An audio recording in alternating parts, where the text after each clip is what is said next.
देखा किस प्रकार हमने आर्टिस्टिक मीडिया टूल के साथ डिफरेंट टाइप के स्ट्रोक्स को डिज़ाइन किया, ड्रॉ किया।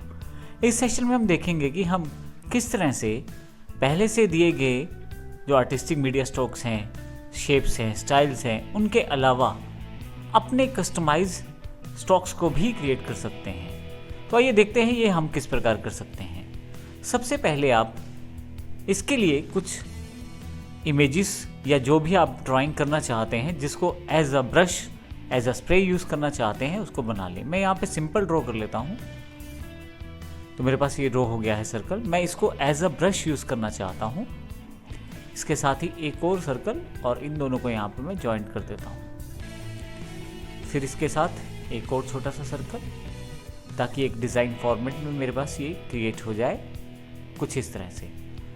अब मेरे पास यहाँ पे ये 3 सर्कल्स हैं। मैं इन तीनों को सिलेक्ट कर लेता हूँ और आर्टिस्टिक मीडिया टूल को सिलेक्ट कर लेता हूँ। आप देखेंगे कि यहाँ पे आपके पास, यदि मैं यहाँ से ब्रश को सिलेक्ट कर लूँ तो यहाँ पे सेव का ऑप्शन अवेलेबल हो गया है। यहाँ यदि देखें तो डिफरेंट टाइप के जो हमारे पास कैटेगरीज हैं, उनमें अभी कस्टमाइज अवेलेबल नहीं है, अर्थात कस्टम अवेलेबल नहीं है। तो हम ये पहला कस्टम ब्रश स्ट्रोक क्रिएट करने जा रहे हैं। तो इसके लिए मैं इसको सेव पे क्लिक कर देता हूँ। आप इसका नाम रख सकते हैं। मैं इसका नाम रख देता हूँ सर्कल और इसको सेव कर देता हूँ। सेव करने के पश्चात मैं यहाँ पे बाहर क्लिक कर देता हूँ और यहाँ से कैटेगरी चूज करते हुए कस्टम को चुन लेता हूँ। आप देखेंगे जो आपने अभी जो ब्रश स्ट्रोक क्रिएट किया है वो कस्टम में यहाँ पे अवेलेबल हो गया है। मैं यहाँ से क्लिक करके चुन सकता हूँ और बिल्कुल उसी तरह से ड्रॉ कर सकता हूँ चीज़ों को जिस तरह से मैंने थोड़ी देर पहले किया है। तो आप ये सब चीज़ें यहाँ पे उन्हीं सेटिंग्स के साथ डिफ़ाइन कर सकते हैं।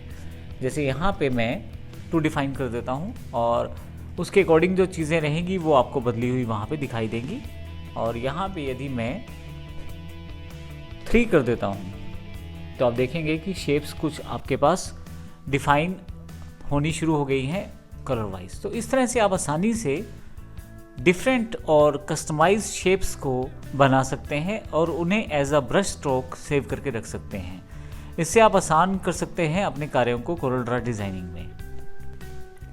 मैं यहाँ से Ctrl+A प्रेस कर देता हूँ और इन सबको डिलीट कर देता हूँ।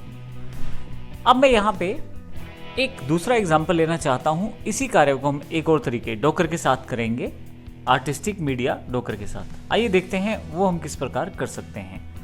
सबसे पहले मैं यहाँ पे रैंडम शेप्स डिफाइन कर लेता हूँ। एक स्टार मैंने यहाँ डिफाइन कर लिया है, एक कॉम्प्लेक्स स्टार मैंने ले लिया है। यहाँ पे कलर्स को मैंने पहले ही सेटअप किया हुआ है, तो जो कलर सेटिंग मैंने की हुई है उसी के बेस पे मेरे पास यहाँ पे जो डिज़ाइन है, ड्राइंग्स हैं, वो अवेलेबल होती जा रही हैं। एक स्पाइरल ले लिया मैंने यहाँ पे।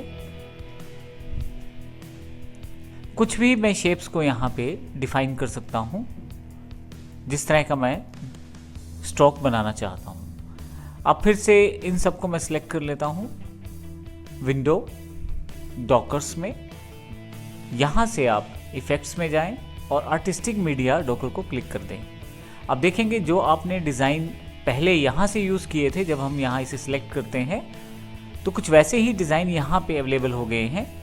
यहाँ से डिफ़ॉल्ट स्ट्रोक्स आपके पास अवेलेबल हैं। रिसेंटली जो आपने प्रयोग किए हैं उनकी पूरी की पूरी लिस्ट अवेलेबल है और यहाँ से नीचे की तरफ डिफरेंट टाइप्स के स्ट्रोक्स अवेलेबल हैं। क्योंकि मैं इसे अपना एक कस्टमाइज स्ट्रोक की तरह सेव करना चाहता हूँ, तो यहाँ से इसे मैं नीचे की तरफ एक सेव का बटन है, मैं क्लिक कर देता हूँ। अब यहाँ से जानकारी मांगी जा रही है कि इसको आप ब्रशेस के रूप में सेव करना चाहते हैं या ऑब्जेक्ट स्प्रेयर। मैं ऑब्जेक्ट स्प्रेयर के रूप में सेव कर देता हूँ। फाइल का नाम डिफाइन कर देता हूँ।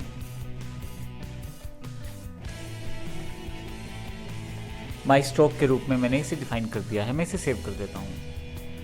अब कस्टम मीडिया स्ट्रोक में यदि आप देखें तो आपके पास ये स्ट्रोक जो है नीचे की तरफ जाकर आपके पास ऐड हो गया है। ये देखें नीचे।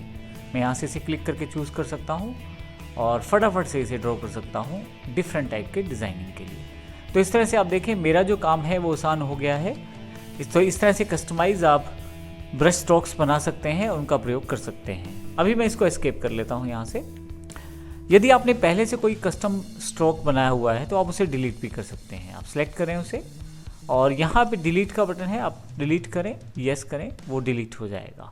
तो इस तरह से आप कस्टमाइज स्ट्रोक जो आपने बनाए हैं उनको आसानी से डिलीट भी कर सकते हैं।